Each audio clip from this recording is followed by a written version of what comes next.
첫 번째 순서는 증권가에서 눈여겨보고 있는 리포트로 시작해 보도록 하죠. YG경제연구소 차영주 소장과 함께하겠습니다. 어서 오세요. 안녕하십니까? 네, 안녕하십니까?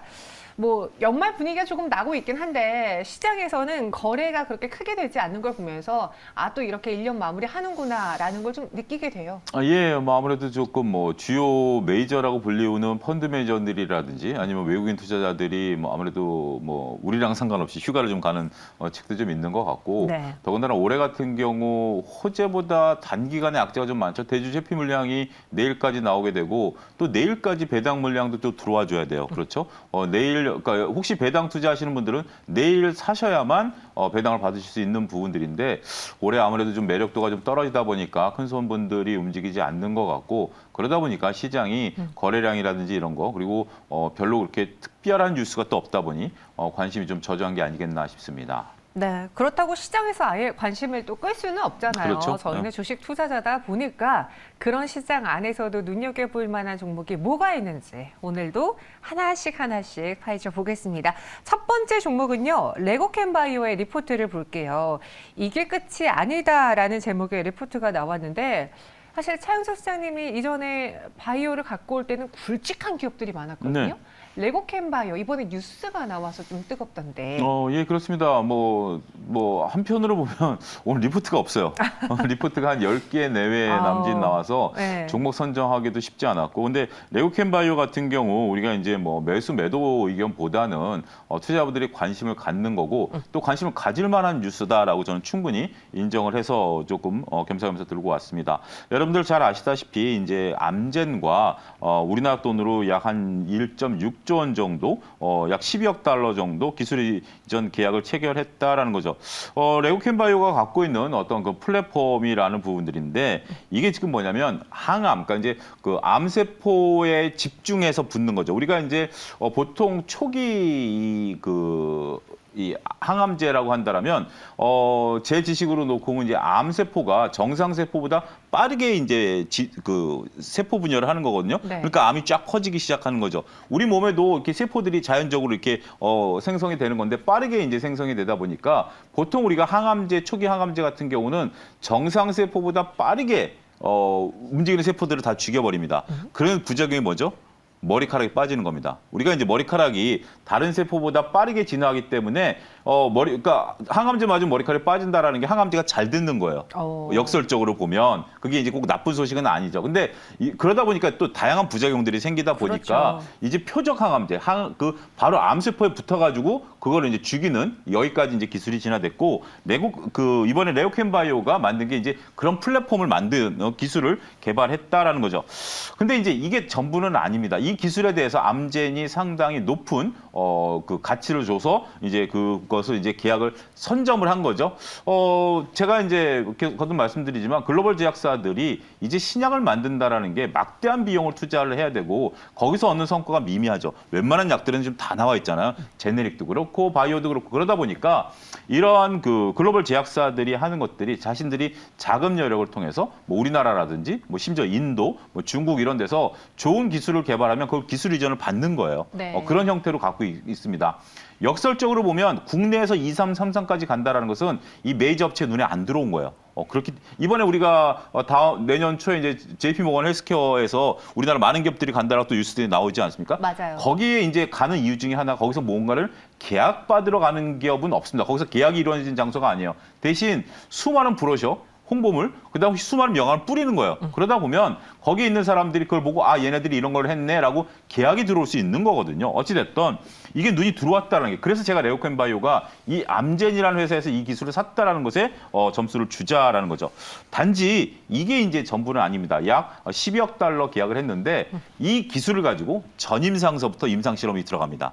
전임상, 임상 1상, 2상, 3상 가다 보면 최소한 5년에서 10년 정도 걸쳐서 이 돈들이 들어온다라고 본다라면 지금 현재 레고캠바이오 주가가 이렇게 막 점상으로 가지 못하는 이유 중에 하나가 이 기술을 수출해서 이게 나중에 대박이 된다라면 레고캠바이오에게는 엄청난 플러스가 되긴 하겠습니다만 시간이 생각보다는 오래 걸린다. 이 부분을 여러분들 염두에 두셔야 되겠습니다. 네, 이번에 뭐 증사에 대한 리스크는 없고 또 마일스톤도 고려한다면 흑자 전환에 가까워지고 있다라는 내용도 적혀 있는데 말씀해주신 것처럼 이번에 뭐 JP모건 헬스케어 컨퍼런스에서도 지금 당장 계약을 맺어서 이전에 그 한미약품 때 사례처럼 네, 그렇죠. 잭팟이 나올 확률은 이제는 많이 없어졌지만 네.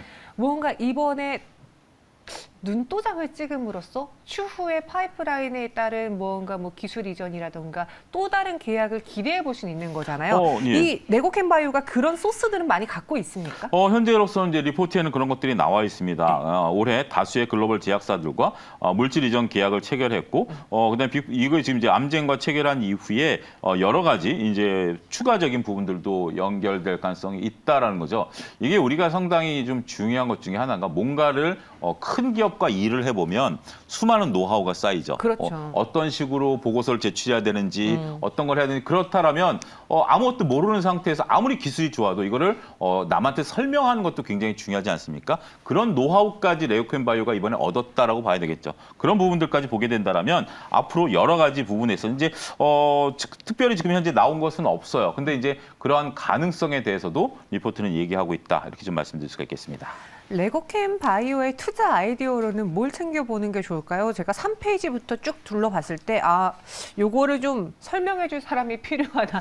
나는 무슨 내용인지 잘 좀 헷갈린다라는 생각이 들었는데 뭘 볼까 이번 리포트에선? 근데 이제 가장 중요한 것은 네. 지금 당장 무엇이 이루어진다라고 보기는 어렵습니다. 근데 현금으로 그러니까 아직까지 여기서도 이제 수백억 규모라고 했고 우리가 이제 기사를 보더라도 암젠과 해서 이제 그 계약 금액 이제 처음에 이제 계약서를 쓰잖아요. 네. 계약 금액에 대해서는 밝히질 않았는데 이렇게 보시면 될 것 같아요. 여러분들 어떤 뭐 훌륭하게 이 친구가 훌륭한 사업가가 될 상이다라고 봤을 때 어느 누가 독지가가 그 사람한테 장학금을 대줘서 이 친구를 키워갈 수 있는 부분들이 있잖아요. 그래서 그 친구가 결국 나중에 정말 사업체를 잘 꾸려서 사업체를 한 다음에 그 다음에 장학금을 갚는 거잖아요. 그런 방식으로 생각하시면 돼요. 그래서 아직은 우리가 학생들한테 장학금을 준다는 개념이에요. 그래서 정말 어려운 학생한테 장학금을 주면 그 친구 같은 경우 현금 흐름이 좀 이제 유연해지고 그럼으로써 뭔가 좀 할 수 있다라는 부분에서 보면 네. 우리가 좀 지켜봐야 되지 않을까 말씀드릴 수가 있겠습니다. 네, 지금 보고 계신 게 레고캔바이오 기술 이전 계약 현황과 또 내년에 마일스톤 유입 예정 스케줄입니다.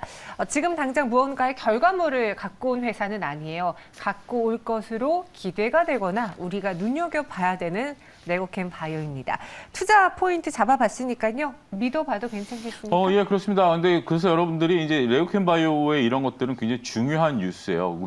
우리나라 기업 중에 이제 이렇게 기술 이전 수출한 기업들은 몇 개 안 되니까 그런 것들을 잘 메모해 놓으시고 추적 관찰하신다라면 정말 제약바이오 관심 있으신 분들은 장기간에 이런 것들을 추적 관찰하면 오히려 큰 수익을 거둘 수 있다 이렇게 말씀드릴 수가 있겠습니다.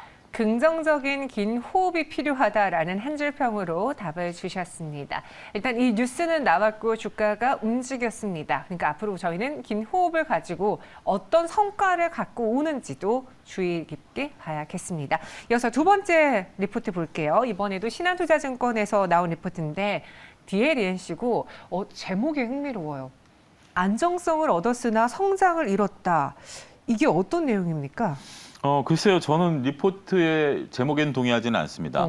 중요한 것은 안전성을 얻었다라는 거고 네. 이게 성장과의 관계에 있어서는 애널리스트와 시각을 좀 달리합니다만 어찌됐든 보죠. 자, 12월 달 현재 그 DLENC 아파트 착공 건수는 약 9,500세대 정도입니다. 연초 2만 세대를 할 것에 비해서는 크게 미달했다라는 거죠. 보수적 관리를 통해서 사업성이 저하된 현장에 대해서는 시기를 미루거나 중단했다라는 거죠. 이게 이제 이에 따라서 안전성이 이제 그 답보가 됐다라는 거죠. 따라서 이제 우리가 뭐 불필요하게 지금 원자재 가격도 올라가 있고 그다음에 분양에 대해서 좀 불안감들이 있는 건 사실 아니겠습니까? 그런 상태에서 착공을 안 하다 보니까 현금 유동성이 상당히 이제 안정적이다라고 보여지고 PF에 대한 우발치 모두 적어서 업종 내 재무 안전성이 가장 높다라는 거죠. 그래서 다른 건설사들 같은 경우 현재 지금 뭐 우리가 둥촌주공이라든지 뭐 이래서 뭐 롯데 같은 경우는 굉장히 뭐 그룹사가 다 지원을 하고 그런 모습들인데 비해서 여기는 전체적으로 오히려 개발 사업을 축소함으로써 조금 안전성을 답보했다라는 거죠. 근데 문제는 이제 여기서 이게 앞으로 아파트를 지어놔야 미래 이제 성장 동력이 되지 않겠습니까? 그런 관점으로 본 것 같아요. 그렇지만 아파트라는 것은 짓는데 허가를 받아놓은 상태에서 짓는 거는 금방이거든요. 한 1년 반이면 지어내는 것 같아요. 그렇기 때문에 허가를 받는 기간이 오래지 허가를 받아놓은 것을 착공 시기를 뒤로 미뤘다라는 것은 저는 성장성을 훼손됐다라는 거 보기에는 약간 어폐가 있다 이렇게 말씀드릴 수가 있겠습니다. 여기 보니까 실적 성장은 오히려 플랜트 부분에서라고 되어 있는데 근데 보니 올해는 약간 당초 계획을 좀 플랜트 부분에서 소폭 미달했다고 들었거든요. 내년에는 좀 회복이 될까요? 예, 그렇습니다. 일단 신규 수주가 좀 적었는데 이제 DLENC의 강점이 뭐냐면 DL이 대림이었죠. 대림. 네. 이게 과거의 대림인데 대림 엔지니어링이 있습니다. 그러니까 상장사는 대림 산업인데 그 밑에 비상장사인 대림 엔지니어링이 있거든요. 대림 엔지니어링 같은 경우 우리가 중화 플랜트의 굉장히 강자입니다. 그러니까 우리가 이제 뭐 대우건설이라든지 삼성건설, 삼성 엔지니어링도 우리가 그때 한번 다룰 때 얘기했습니다만 삼성 계열사의 그룹 물량을 하는데 대림 같은 경우 이 엔지니어링 부분들이 특히 해외에서 굉장히 기술력이 인정을 받는 부분들이거든요. 그래서 플랜트 수출 같은 경우 올해는 1.8조 원으로 신규 수주가 당초 계획을 미달했다라는 것이지만 23년에 3조 이상 확보한다라는 거고 더군다나 50%가 해외 수주 중에 동남아시아의 화공 플랜트, 그러니까 이제 석유화학을 정제하는 이런 부분에 있어서 앞으로 공략하겠다라고 본다라면 이 플랜트 부분은 우리가 삼성 엔지니어링에서 다뤘지만 앞으로 향후 글로벌 먹거리거든요. 그리고 이걸 할 수 있는 업체들이 그렇게 글로벌리 많지 않습니다. 예를 들어서 네옴시티에서 건물 짓는 것은 우리도 할 수 있고 중국도 할 수 있어요. 하지만 이런 화공 플랜트를 할 수 있는 업체들은 전 세계 몇 개 안 된다라는 측면에 있어서 보면 우리가 더군다나 에너지 대란 이후에 이런 부분들이 더욱더 부각될 가능성이 높다 이렇게 말씀드릴 수가 있겠습니다. 저희 시청자분 중에 한 분은 DLENC가 진절머리 나는 종목이래요. 네. 그래서 제가 왜요? 그랬더니 지금 마이너스가 좀 깊은 편이어서 들고 있지만 본전으로 빨리 오지 않아서 많이 속상해 하시는 것 같아요. 지금 물타다가 비중만 커졌다라고 하셨는데 이분에게 혹시 이번 리포트를 통해서 투자 아이디어로 드릴 만한 게 있을까요? 우리가 이제 건설 쪽에 대해서는 좀 저성장이 유지가 되고 있다라는 부분들은 인정하셔야 될 것 같아요. 더군다나 네. 건설 경기가 상당히 좋지가 않죠. 더군다나 내년도에 글로벌 경기가 안 좋게 된다라면 건설 경기는 더욱더 악화될 수밖에 없습니다. 그 트리거를 어디서 찾아야 되느냐라고 봤을 때 한쪽은 네옴시티고 한쪽은 화공 플랜트인데 전 네옴시티에 대해서 솔직히 기대 별로 안 합니다. 그러시잖아요. 이거는 네옴시티에 대해서는 저는 한 번도 기대감을 가져본 적도 없고요. 그거에 대해서 추천하셨던 분들 올 초부터 주가가 지금 어떤지에 대한 얘기도 없다라는 것이 좀 안타깝긴 합니다만 화공 플랜트에 대한 부분들을 하지만 이건 좀 긴 호흡으로 보셔야 될 것 같아요. 너무 조급하게 건설 산업이라는 게 성장 섹터, 그 고속 성장 섹터가 아니기 때문에 좀 긴 호흡으로 좀 마음을 미리 먹으시는 게 좋지 않을까 싶습니다.